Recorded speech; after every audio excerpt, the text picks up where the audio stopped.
Part 1. The Frozen Hearth, Ashford Tower. Ballroom sparkled with excessive wealth on Christmas Eve. Diamond necklaces caught the light from crystal chandeliers, while champagne flowed endlessly among guests, who measured their worth in zeros. Nathaniel Ashford leaned against the bar, nursing his third drink and wondering why success tasted so bitter. He was 32, devastatingly handsome, in his custom Italian suit, and absolutely miserable. There he is, a voice dripped with false sweetness behind him. Victoria Pierce approached in a dress that cost more than most people's monthly rent. Her smile was calculated, practiced in mirrors until it looked almost genuine. Victoria, Nathaniel straightened, trying to muster enthusiasm he did not feel. They had been dating for 4 months. 4 months of polite dinners, strategic appearances at charity events, and conversations that never ventured deeper than stock portfolios and vacation homes. His mother approved. His business partner approved. Everyone approved except the part of Nathaniel that still remembered what genuine connection felt like. "We need to discuss something important." Victoria pulled him toward a quiet corner, away from the crowd. Her perfume was expensive and suffocating. "What is it?" She looked at him with something almost resembling pity. "Nathaniel, you are an incredible man. Brilliant, wealthy, well-connected. Any woman would be lucky to have you." The words hung between them like a guillotine blade. "But not you. But not me." Victoria touched his arm briefly, the gesture empty of real affection. "I have been seeing Marcus Thornton. We have been together for 2 months now. He makes me laugh, really laugh. With you, everything feels like a business transaction." Nathaniel should have felt hurt, angry, something. Instead, he just felt tired. "Why did you wait so long to tell me?" "I kept hoping I would develop feelings, that attraction would grow into something real." She shrugged elegantly. "But you cannot force chemistry. We both deserve better than pretending." She disappeared into the crowd before he could respond, leaving him alone with his expensive whiskey and expensive emptiness. The bartender, an older man with kind eyes, refilled his glass without being asked. "Rough night, rough year." Nathaniel downed the drink. "This makes 9 failed relationships in 12 months. I am starting to think I am the problem." "Maybe you are looking for the wrong thing in the wrong places. Everybody keeps telling me that. Nobody tells me where the right place is." The bartender smiled knowingly. "Usually somewhere you are not expecting." Nathaniel left the party without saying goodbye, walking out into the December cold with no destination in mind. Snow fell gently, muting the city sounds and transforming Denver into something almost magical. His breath created white clouds as he walked, hands shoved deep in his coat pockets. If you're tired of shallow connections and yearning for stories about real love that transforms lives, subscribe now, because what happens next will restore your faith in unexpected miracles. The streets grew quieter as he walked away from downtown. Expensive high-rises gave way to modest shops and neighborhood restaurants. Christmas lights twinkled in windows. Families laughed inside warm homes. Nathaniel felt like a ghost observing a life he could never have. That was when he saw her. She stood beneath a street lamp outside a closed florist shop, surrounded by buckets of flowers that should have been inside hours ago. Her coat was threadbare, her gloves had holes in the fingers, and her knit looked handmade. But when she looked up and smiled at him, Nathaniel felt something shift in his chest. "Evening." Her voice was warm despite the cold. "You look like someone who needs flowers." Nathaniel stopped walking. "It is almost midnight on Christmas Eve. Why are you out here?" "Because flowers do not care what time it is, and neither do people who need them." She gestured to her buckets with mittened hands. "I have roses for apologies, lilac for new beginnings, and winter jasmine for people who have forgotten how to hope." "That is oddly specific." "I am oddly observant." She tilted her head, studying him with intelligent brown eyes. "You are the oddly heartbroken type." "Recent breakup." "No, wait. Recent realization that you have been dating the wrong person 4 months." Nathaniel felt his carefully constructed walls crack slightly. "How did you possibly know that? Your suit is worth thousands, but you are walking through snow like you do not care if it gets ruined." Your watch is the kind that signals wealth, but you keep checking it like you are desperate to be somewhere else. And you have that look people get when they realize they have been living someone else's life. She held out her hand. I am Emma Clearwater, professional flower seller and amateur people reader. Nathaniel Ashford, professional disaster and amateur human being. Emma laughed, the sound genuine and unguarded. Well, Nathaniel Ashford, you have two choices.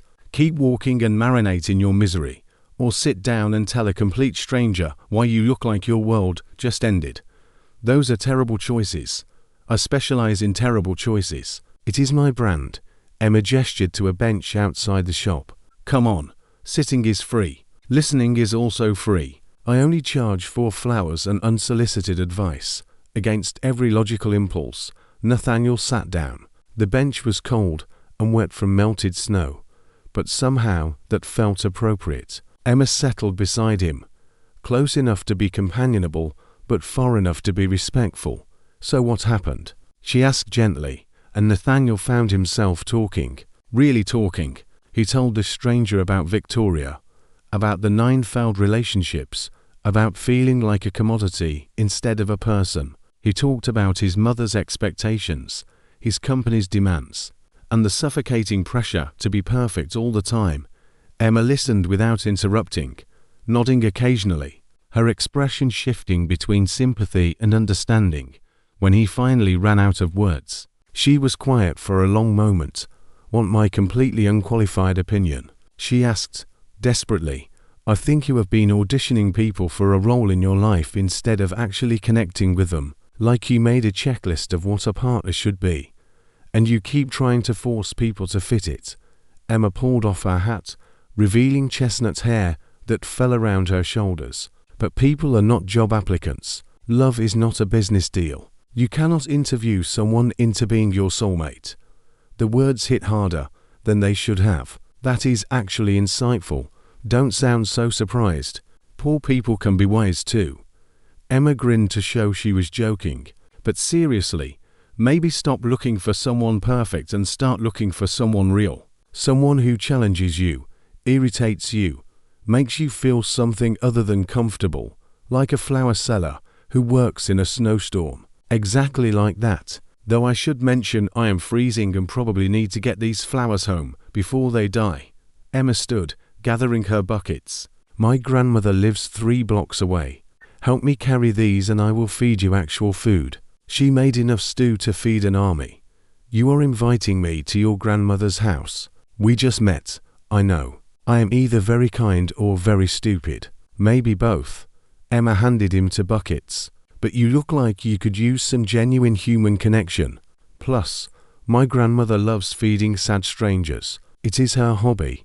Nathaniel picked up the buckets, surprised by his own decision. Lead the way. They walked through snowy streets, Emma chatting about flower minnings and her studies, while Nathaniel carried buckets and felt something unfamiliar stirring in his chest. Hope, maybe, or just the relief of talking to someone who did not want anything from him except conversation.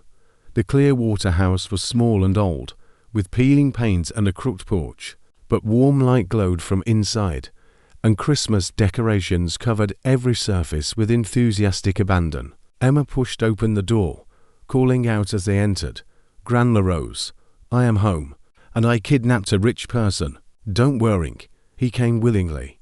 An elderly woman appeared from the kitchen, flour dusting her apron and silver hair escaping from a bun. Her eyes were the same warm brown as Emma's, filled with curiosity and mischief. A rich person. Well, that is a first. Rose wiped her hands and approached Nathaniel with a smile that made him feel instantly welcome. I am Rose Clearwater, and you must be someone my granddaughter decided needed rescuing. I am Nathaniel Ashford, and I think you are right about the rescuing part. Rose's eyebrows shot up at his name, but unlike most people, she did not fawn or change her demeanor. Well, Nathaniel Ashford, I hope you are hungry, because I made far too much food as usual. Emma, get this man out of that wet coat before he catches pneumonia. The kitchen was tiny, but immaculate, with mismatched chairs around a wooden table worn smooth by decades of use. Rose served steaming bowls of beef stew with homemade bread, and Nathaniel realized he could not remember the last time he had eaten something that did not come from a five-star restaurant or catered event. "So what brings you to our neighborhood on Christmas Eve?" Rose asked, settling into her chair with the authority of someone who owned very little but commanded great respect. "Grandma, you do not have to interrogate him." "I am not interrogating. I am being nosy." "There is a difference."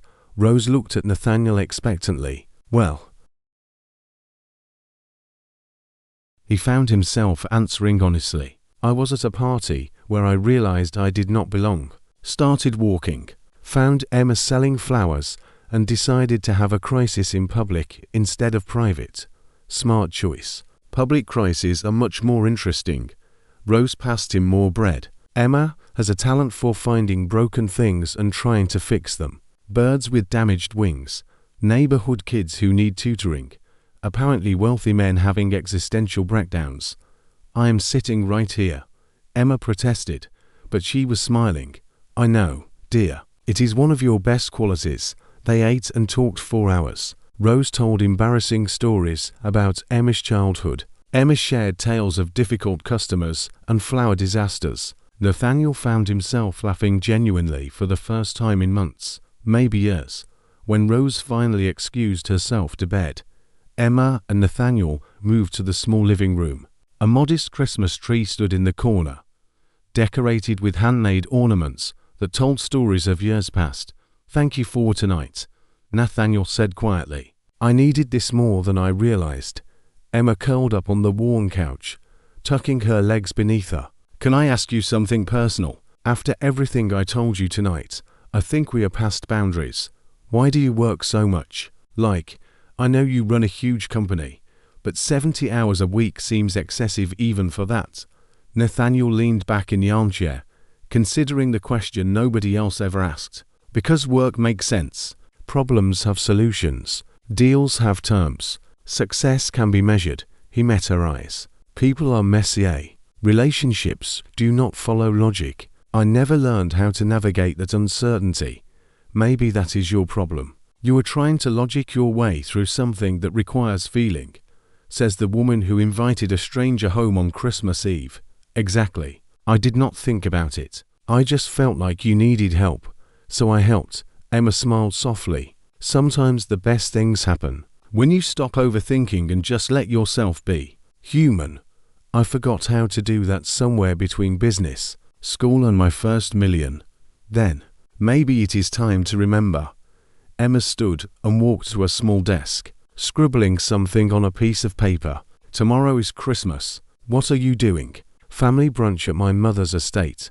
"Awkward gift exchange." "Listening to my sister complain about her perfect life." "Drinking too much and leaving early." "That sounds absolutely miserable." "It usually is." Emma handed him the paper with an address written in neat handwriting. "Come here instead. We have a tiny house, mediocre cooking, and my grandmother will definitely ask invasive questions. But we also have laughter and terrible board games and people who actually care about each other." Nathaniel stared at the paper. "You are inviting me to Christmas dinner. We met 3 hours ago. I know it is crazy, but something tells me you need this. And honestly, I would like to see you again." Emma's cheeks flushed slightly. "You are interesting when you are not hiding behind corporate armor. Dinner is at 11. Just show up if you want. No pressure." "Why would you do this for a complete stranger?" "Because I have been lonely too. Because I recognize that look in your eyes. And because I believe people deserve kindness, especially on Christmas." Emma walked him to the door. "Think about it. The invitation stands either way, outside." The snow had stopped.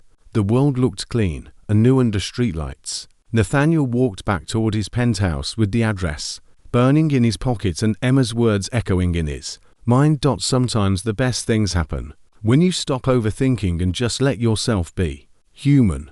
For the first time in years, Nathaniel felt something that terrified and thrilled him in equal measure. The possibility that everything he thought he wanted was wrong, and what he actually needed had been waiting in the most unexpected place.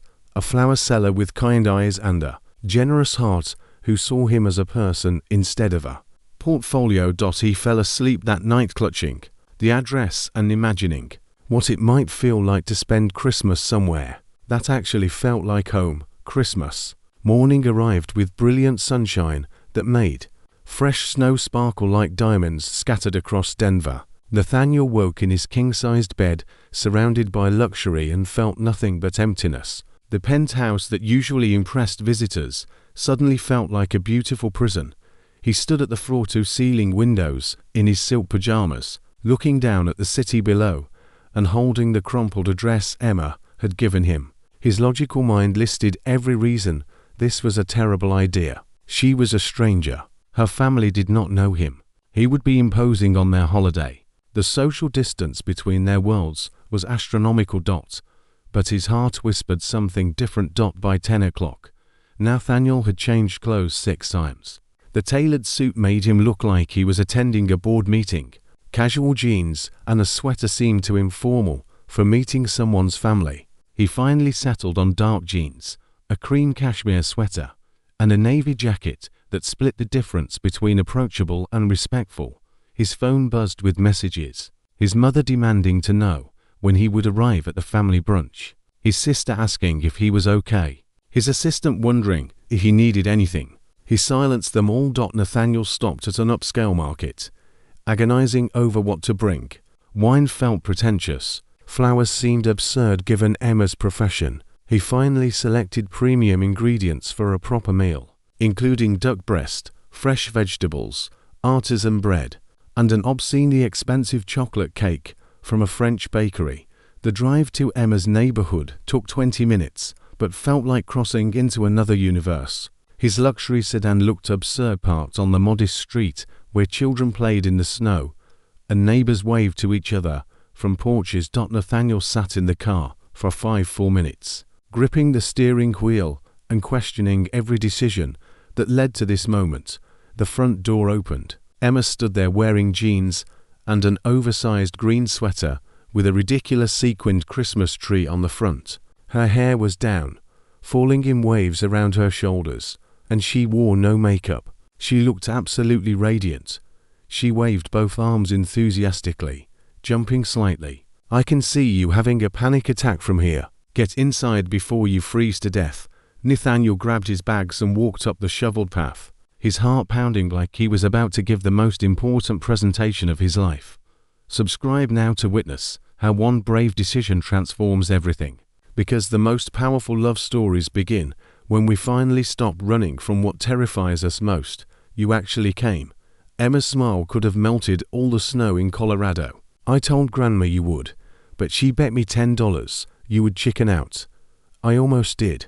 4 separate times. Nathaniel held up the bags. "I brought food. I hope that is acceptable."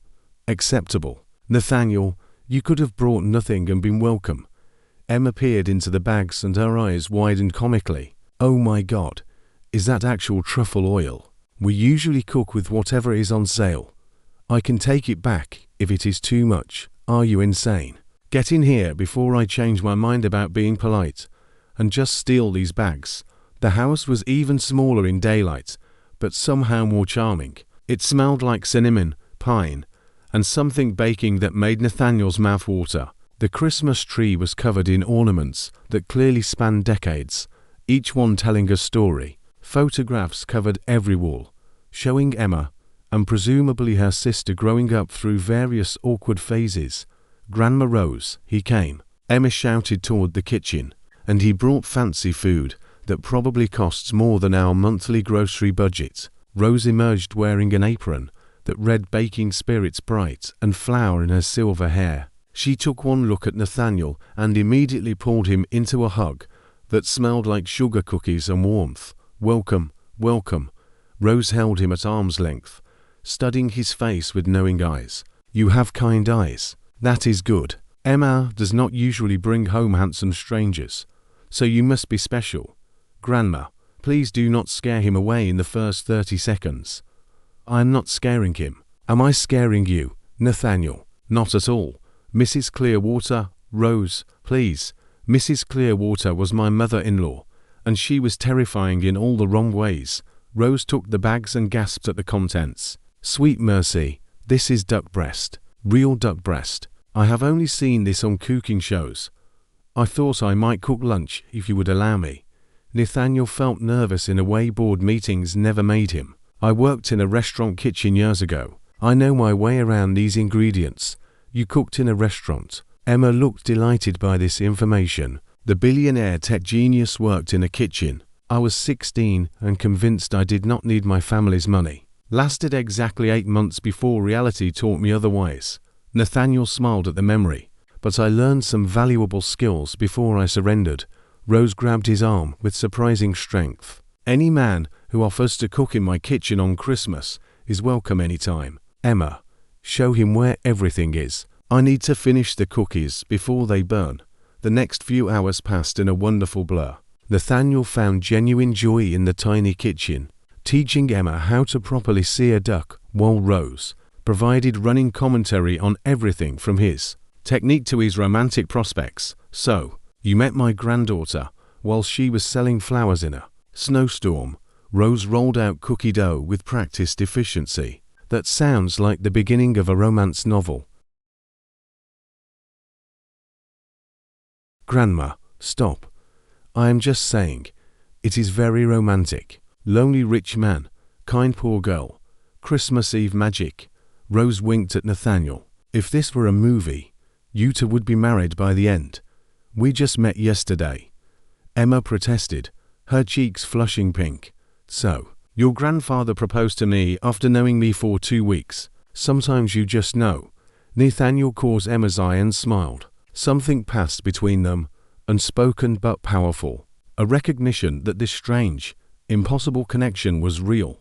They opened presents before lunch. Simple gifts exchanged between grandmother and granddaughter that clearly held more meaning than their monetary value. Emma gave Rose a photo album she had made by hand, filled with memories. Rose gave Emma a necklace that had belonged to her own mother. Then Emma handed Nathaniel a small wrapped package. I know this is weird, but I made you something last night after you left.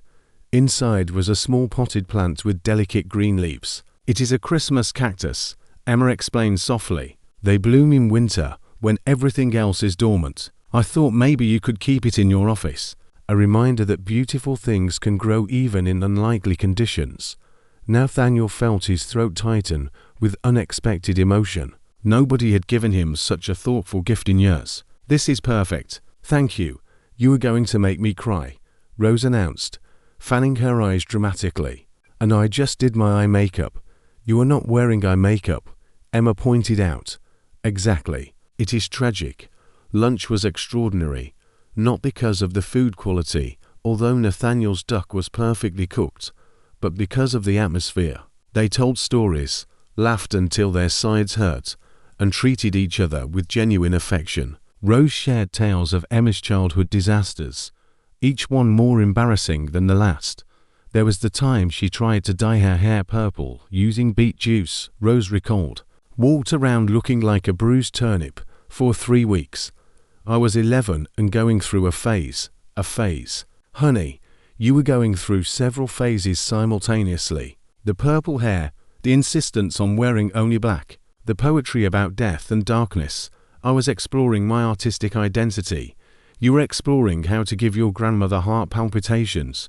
Rose turned to Nathaniel. Do you have siblings? Please tell me you have embarrassing sibling stories too. Share. One sister, Diana, she once convinced me that our parents were secretly aliens and I needed to gather evidence.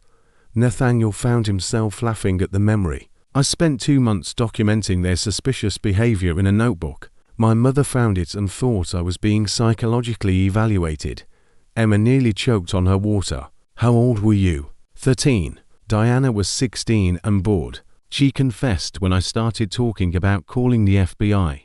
I like this sister, Rose declared. She sounds delightful. After lunch came board games that got surprisingly competitive. Rose played to win, employing strategies that would make corporate executives weep. Emma was terrible at cards, but excellent at charades. Nathaniel discovered he had forgotten how to simply play. How to enjoy moments without thinking 3 steps ahead. As afternoon turned to evening, Rose retired for a nap, leaving Emma and Nathaniel alone in the living room. Soft music played from an old radio. Snow had started falling again outside the windows. "Thank you for inviting me," Nathaniel said quietly. "This has been the best Christmas I have experienced in years, maybe ever."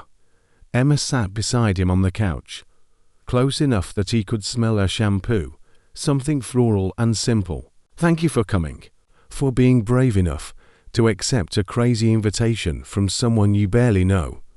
"I do not barely know you anymore." "No," Emma agreed, her voice soft. "I suppose you do not." Nathaniel turned to face her fully, his heart racing.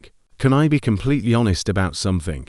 Please, I have not stopped thinking about you since last night. About what you said. About how I have been searching for the wrong things in the wrong places." He reached out slowly, giving her time to pull away, and took her hand. "I think I have been trying to find someone who fits into my world instead of someone who makes me want to change my world entirely." Emma's breath caught. Nathaniel. I know this is incredibly fast. I know we just met, but I would really like to see where this goes, if you are interested. "I am interested." Emma squeezed his hand gently. "But you need to understand something. I cannot be part of your society world. I do not own designer clothes or know which fork to use at fancy dinners. I live with my grandmother and sell flowers to pay bills. That is my reality. I do not want you to be part of that world. I want you to help me figure out how to live in a better one." Nathaniel smiled. "Emma, before I met you, I thought I had everything. Money, success, respect. But I was completely empty. In less than 24 hours, you have made me feel more alive than I have in a decade. That is a lot of pressure. I am not asking you to fix me. I am asking you to let me get to know you better. Let me take you on a proper date. Let me prove that this connection is real and worth exploring." Emma bit her lip, considering. "Define proper date." "Dinner somewhere nice, but not pretentious. Maybe a movie or a walk through the city. Something where we can talk without your grandmother providing color commentary. Grandma Rose does have a tendency to narrate other people's lives." Emma smiled. "Okay. Yes, I would love to go on a proper date with you, Nathaniel Ashford, but I have one condition." "Name it." "If you ever feel overwhelmed by this, by me, by the complications of dating someone from a completely different world, you have to tell me. Promise you will be honest instead of just disappearing." "I promise." Nathaniel meant it with every fiber of his being. "Same goes for you. If this becomes too much, if my world intrudes too heavily, tell me. We figure it out together or not at all." They sat together as evening fell, talking about everything and nothing. Emma told him about her dreams of finishing her botany degree, of maybe opening her own flower shop someday. Nathaniel shared his fears about becoming his father, about success without meaning, about the loneliness that came with always being the most powerful person in the room. "You are not lonely right now," Emma observed. "No," Nathaniel agreed, looking at her in the soft lamplight. "Right now I am exactly where I want to be." When he finally left around 9, Rose hugged him goodbye at the door. "You are welcome here any time," she said firmly. "Do not be a stranger." "I will not. Thank you for today. For everything."